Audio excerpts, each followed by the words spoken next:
আমার নবী বলেছেন তারাকতুম ফীকুমুস সাকলাইন লান তাদিল্লু মা ইন তামাসসাক কিতাবাল্লাহি ওয়া ইত্রাতি আহলি বাইতি। দুইটা মজবুত জিনিস রেখে যাচ্ছি, অমূল্য সম্পদ রেখে যাচ্ছি আমি নবী।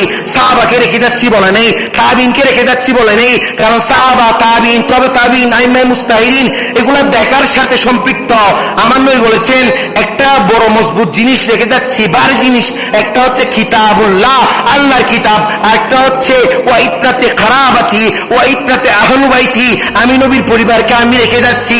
দুইটা মহা মজবুত ভারী জিনিস, একটা থিওরিক্যাল, একটা গোড়া প্র্যাকটিক্যাল, একটা লিখিত, একটা ব্যবহারিক। আমি নবী না থাকলেও আমি নবী পর্দা করতেছি। দুইটা জিনিস সাহাবা তোমাদেরকে দিয়ে দিচ্ছি দিন ইসলাম রক্ষা করার জন্য। আমার নবী দুইটা জিনিস দিয়ে দিচ্ছেন, যুগ যুগ ধরে দুইটা জিনিস থাকবেন, কিয়ামত পর্যন্ত দুইটা জিনিস থাকবেন। আমার নবী বলেছেন দুইটা বার জিনিস রেখে যাচ্ছি, একটা ডান পাশে আল্লাহর কিতাব, একটা বাম পাশে আমি নবীর বংশধর। এবার চিন্তা করুন কেন দুইটা একসাথে দরকার। বলতেছে একটা থিওরি, একটা হচ্ছে প্র্যাকটি, একটা হচ্ছে থিওরিক্যাল লিখিত, একটা হচ্ছে ব্যবহারিক। কিয়ামত পর্যন্ত যতদিন কোরআন ঠিক থাকবে ততদিন 10 দিন কারবালা মাহফিল থাকবে,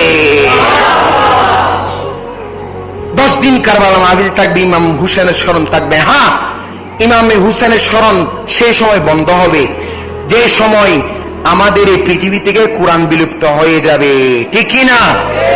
কোরআন যে সময় বিলুপ্ত হয়ে যাবে সেই সময় হুসাইনের কথাও বিলুপ্ত হয়ে যাবে। কারণ কোরআন যতদিন থাকবে ততদিন হুসাইন থাকবে। কারণ হুসাইন কেমন হুসাইন, গোটা সূরা, গোটা কোরআনের ব্যাখ্যা ইমাম হুসাইন এবং আওলাদ রসুল পরিবার পরিজনের জীবন।